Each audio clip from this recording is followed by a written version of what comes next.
Get ready for deliciousness because this is 3 Netflix and chill steak dinners. Susan from Wisconsin writes, "Dear Sam, love the episodes, but can you ever make like an entire meal? Appetizer, salad, main course, desserts. We'd love to see that." You know what, Susan? We're not doing that today. Well, there actually wasn't just Susan. It was just like my email. I was just making that up. But what we are going to do is we're going to make 3 delicious steaks. And with each one, pair a typical steakhouse side. You know, there's moments when I say things that I'm hoping that the boys will be like, yeah! Oh my God! Love that. I know it wasn't so earth-shattering, but still, the classic old school wedge salad. Perfect for everybody here except for Maxie Boy that I don't like blue cheese. It's not my favorite. Could you use something else? We're making blue cheese because that's the way it should be. Hang on, we'll wait while he turns off his telephone. Hey, my brother had a baby. Oh yes, by the way, Max is now an uncle and I am now a grandfather. Thank you very much. Max's brother Jordan had a giant of a child today. It just happened 2 hours ago. We still don't know the weight yet. We've not got that, but he's a big boy. Okay, the classic wedge with bacon and tomato and our own dressing. The classic steakhouse cream spinach. Oh my God. I am a huge fan of this, and I have a great cheat shortcut that will let you make it almost all the time. And third, we're making a twice baked potato, but not the standard green onion, orange cheddar cheese thing in it. In fact, there won't even be green onions, technically, but it's gonna be freaking delicious. Let's start with our blue cheese dressing. We begin with sour cream in our little bowl. Whatever that amount is, that's the exact amount that we needed. We're gonna add an equal amount of mayo. That feels like that to me. And yes, the mayo is extra yellow because we use Japanese mayo. We're fans of it here. Leave us alone. We need a little splash of milk, and we'll keep the milk handy because we might want more to thin it out a bit. A couple teaspoons of Worcestershire. 1, 2. Yes, of course, a pinch of salt and pepper. We'll give this a little stir up. If I go fast, it's just gonna make a huge mess, so I will absolutely take my time. Let's fling a little clove of garlic in here because we can, like that. Now blue cheese time. We're using crumbles, and in they go. Look, you can make this as blue cheese crumbly as you want. Oh boy. I'm super excited about this. Try to smash up some of the chunks in here. It'll help enhance the blue cheese taste. That's what you would do, right, Max? Exactly. And last but not least, boom, some parsley. Oh. This on top of our wedge is going to be tremendous. Just take a little taste. It's so good. It's so good. And if you're thinking, Sam, come on, there's giant chunks in here. How does that work out? Well, it works out when you're eating the salad. I didn't get a giant chunk on my finger. Oh, but I can taste it, and I know it's there. More importantly, oh, I know it's coming. We can start on the cream spinach because it's going to be fantastic. But I'll just tell you that 2 large russet potatoes are currently in my oven at 400 degrees baking for the first time. Remember, twice baked for the first time. All I did was rub some avocado oil into them all the way around, gave them a good sprinkling of kosher salt, and then poked the tines of a fork into it so they didn't explode in the oven. And now they're in my oven at 400 degrees for 1 hour. When they come out, that's when we deal with all the insides and get them pretty and put them back in for a little bit. Now we can begin our cream spinach because it can sit and then just be rewarmed at the time you need it. And it begins with this. Do you know what this is? Chance didn't know. This is frozen spinach, a little 10-ounce package. We're going to use 2 of them. There's all kinds of ways you can defrost them. What I like to do is take a little Sam the Cooking Guy 4-inch paring knife, poke some holes in the top for the steam to escape. Same on this one. Take these inside, they'll go in my microwave at 3/4 power until they're soft and squishy, and then I'll be back. Here's my spinach. Microwaved about 4 minutes, 65% power. But look right here. What do you see? Without doing anything, it's starting to leak out that green pea water. So we're gonna get rid of that. But before you do, let's get some onions cooking. I've already cooked a little bacon. It's on its way to being crispy. It's actually less crispy than it looks. I will now add some diced yellow onion. Give it a stir. Beautiful. Some garlic. Beautiful. Another stir. We'll let this soften just a little bit. Gonna have another chance. Okay, while it's doing its thing here, let's squeeze our spinach. So here's what we're dealing with. This. Look at. That is not helpful to anything. Anything. So let's open up both sides. And then as best as you can, first just start to squeeze out from the package. Good night. There's a lot of freaking moisture. I mean, spinach is almost all moisture. And when you've got out most of it, don't go crazy. Then we're gonna take it, put it inside the shittiest towel you've got, which is this guy, like this. Gross. It's worth it, trust me. And then do the same with your other pack. Get it to the corner and start to get rid of all of this absolutely unwanted liquid. Put that in here. Add the last little bit. And don't worry about your hand being gross. Now bring up the corners and start to tie this little ball tighter and tighter with every twist, like this. And you can see still how much is coming out. And when there's almost no liquid left, we'll put this in the pan with our onions, our bacon, and our garlic. And then we come over with this now very dry ball of spinach and drop it in. And this is why you don't want to use a good towel, because that's what it's done to it. And so this now gets broken up.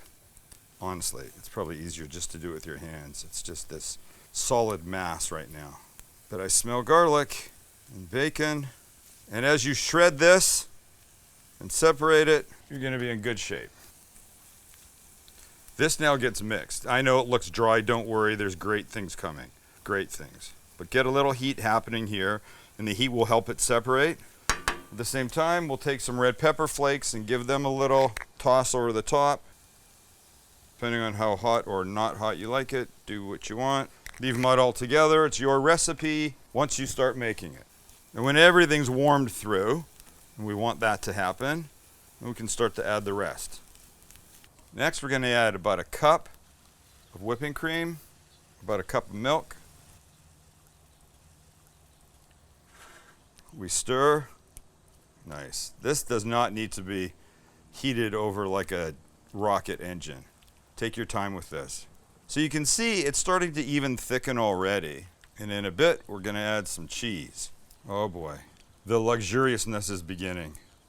Look, you've always got milk. You might often have cream and frozen spinach, and you're most of the way towards like crazy delicious excellence.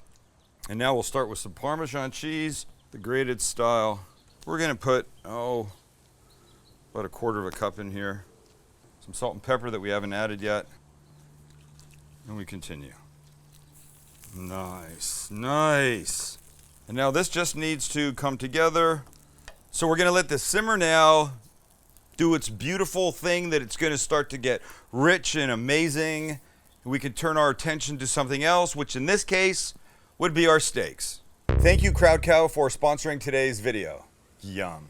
Here's a question. What's Crowd Cow? Well, the answer is Crowd Cow is where you want to go for high quality meats, because it's a marketplace that brings together farmer and customer. So you can know where your meat comes from, because in this day, that is hugely important. I can tell you, that's not happening at any supermarket you're going to. How does it work, Sam, you want to know? I'll tell you. You start by building your box. I love this idea. You check out their website, you shop their high quality beef, pork, chicken, seafood, and more. You get it onto your schedule, every cut vacuum sealed, frozen at the peak of freshness, and sustainably shipped right to your door. That means you don't have to deal with any creepy people in the supermarket behind the counter that have no idea what they're talking about. And trust me, a lot of them don't know what they're talking about.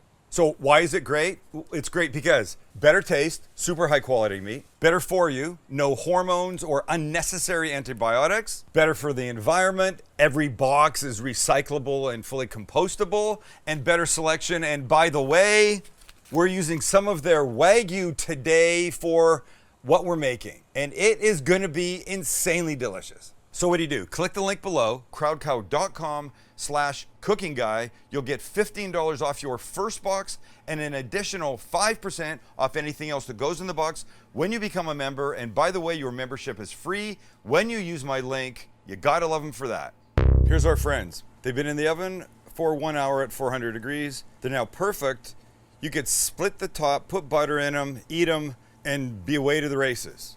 But we're gonna make them better. So here's what we need to do. We need to take the tops off, and I'd like to go about 2/3 of the way. So if you take a towel so you can hold the kid, because it's still warm, and just this, all the way. And then this side meets up with this side, and off comes our guy. Now, we want the insides of the potatoes. So carefully, not to ruin the wall of it, just start taking everything out. It's like you're digging a potato grave. Oh, that was morbid. Why would I say that? More like a potato canoe. That's what I meant. I meant a potato canoe. See, you should be on this side of the camera. You know people want that. I know, you won't let me though. And now this comes out as well. He refuses to give up the limelight. I must have the limelight. I must. This potato, same thing. In your hand, take the top third-ish off, whatever you got here. Come around. There we go. And in. So like I think the typical thing people do here is like cheddar cheese and bacon. Well, we're not going to do that. We're making them just a little different. Just like a little minor upgrade, okay? Okay, everybody fine with that? Who wouldn't like an upgrade? Perfect. All right. Now we want this mashed a bit, but before it starts to cool down, we need to add something. In our case, we're going to add some truffle cheese that I have right here. I need to peel. Could have done this in advance. Take my little knife again. Cut right here. I want this nice inside part, like this.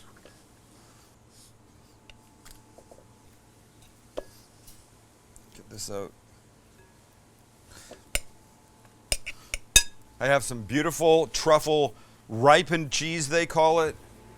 We're going to start to mix in with our potatoes. Oh my, this is going to be, what's going on with the wind? We get this mixed through beautifully. Then we're going to add a little garlic paste. We used it the other day. It's becoming my new best friend because it's so easy. Some beautiful flavor there. Some salt and pepper because it needs it. Mix, mix, mix. We add something fun now. A bunch of chives. Yes, they're green onion-like, Max. Don't complain. They're going to be fine. We'll richen this up a little bit with a couple tablespoons of whipping cream. Yum. Yum, yum, yum. All right, then we bring our potatoes back. And something I learned from Chef John at Food Wishes, he takes the top that you don't need now and puts it inside. And what this does is it's gonna let all your insides sit even higher and look even more beautiful. Like this. Well, that was not f***ing elegant in any way, shape, or form. It's okay, I'll cut it out to make you look better.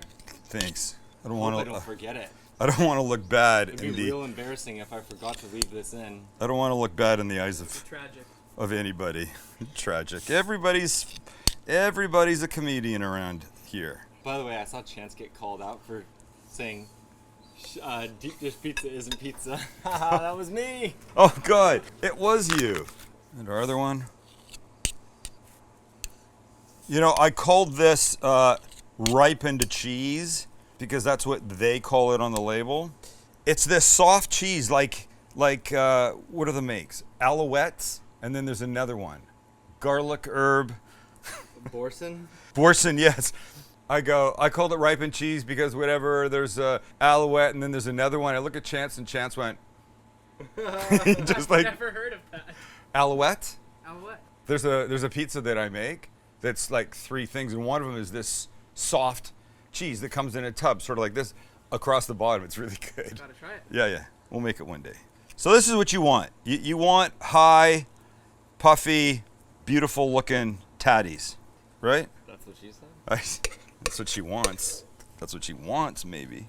So there you go. Okay. The only other thing that these guys need is a little butter on the top. So let's do this. We'll get them back onto their baking rack on an angle because they look beautiful. We'll just brush a little butter. This is going to just help with some color on top. And of course, some flavor. Why wouldn't it?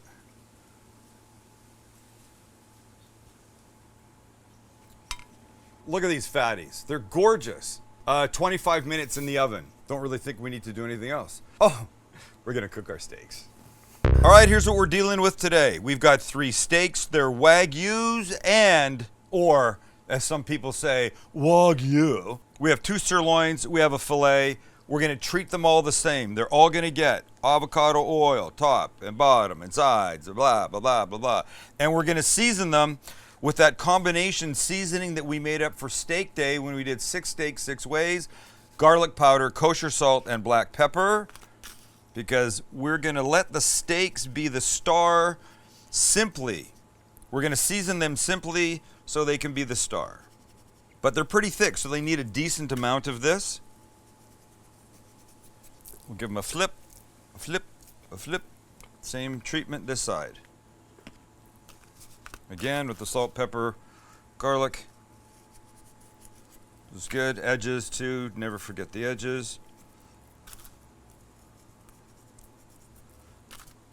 Gordon Ramsay says, never forget the edges. Take the steak, roll it through what's left over. That's what he says, just like that. You fucking idiot. You know what we need to do now? Cook them? Yep, let's go. And we begin first with our 2 sirloins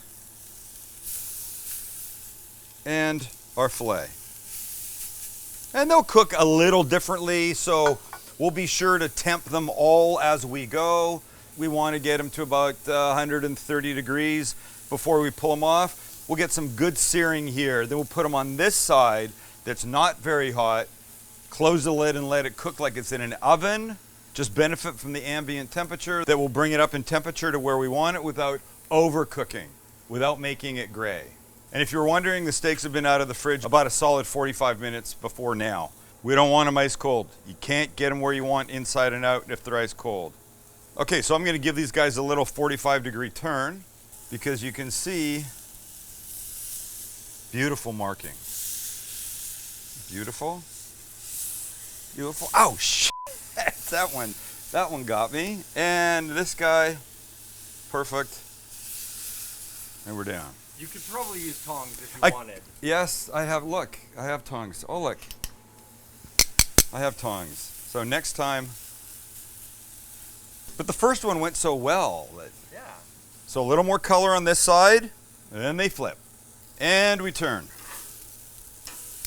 Perfect. Perfect. And gorgeous.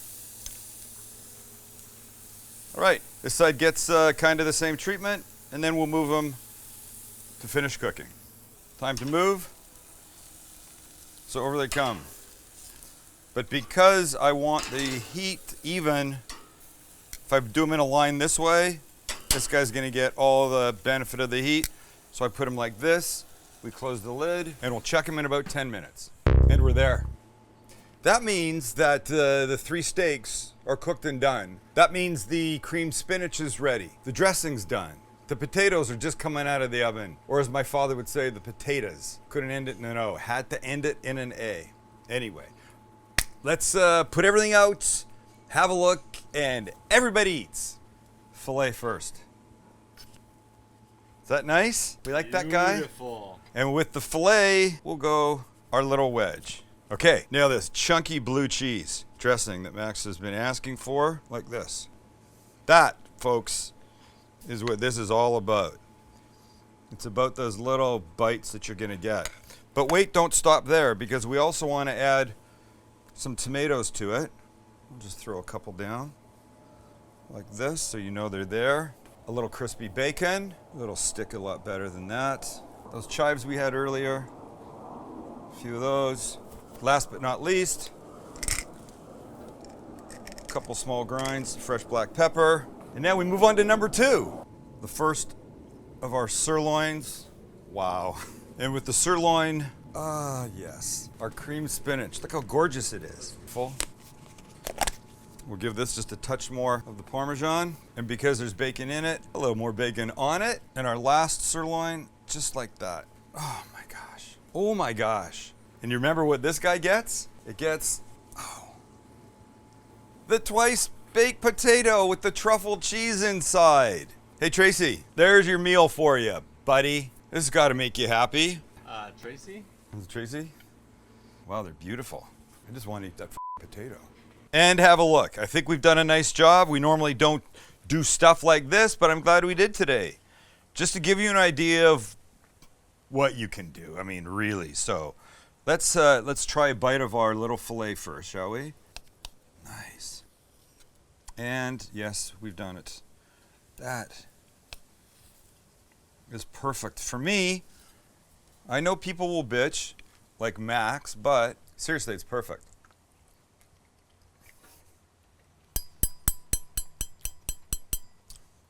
Okay, here's the thing. A great steak doesn't need a lot. That's why I didn't do a lot to it. Wagyu tenderloin, super delicious. Super delicious. But now our classic old school steakhouse wedge. See, it's all about this crunch, man. That's why you do this. Well, partly. Some tomato, some bacon.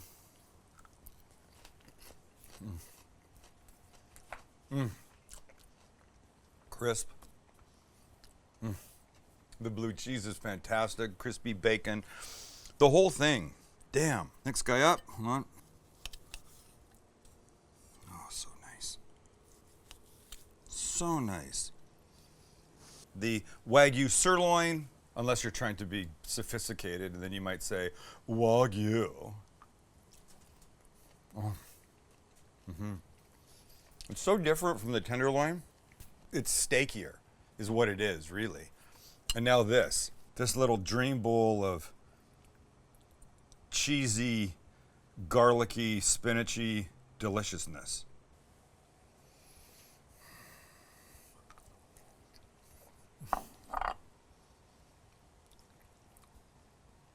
Max told me to keep it to 1 bite each because it'll go too long.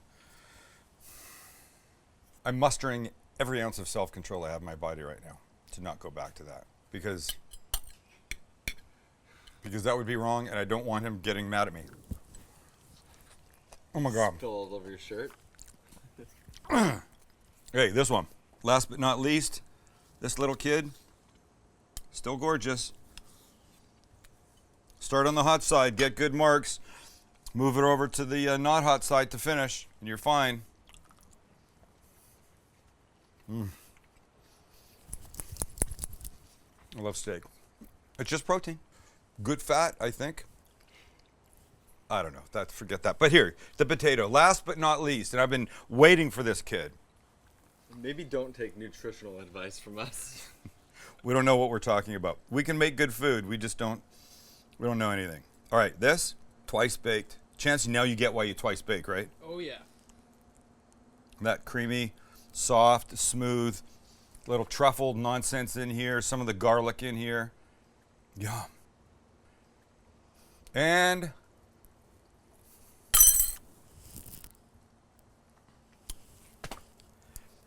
oh my God. Might be the best twice baked I've had in a long time. And I haven't had one in a long time, but what I'm saying is this is a little more elegant, luxurious because it doesn't, the orange cheddar, the bacon, I love bacon, but I got enough bacon here. Look, you could go to a steak restaurant, start with this wedge salad, have a steak, and then those two sides. That's on almost every steak restaurant menu. Done some good work here today. Do you need a steakhouse next? No, I don't need a steakhouse. I do not need a steakhouse. Are you scared? Tacos and burgers, that's my world. You're scared. I'm not scared. You're scared.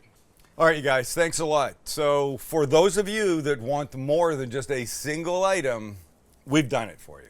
You can experience the entire steakhouse restaurant thing at home by doing this. So go away and do this now.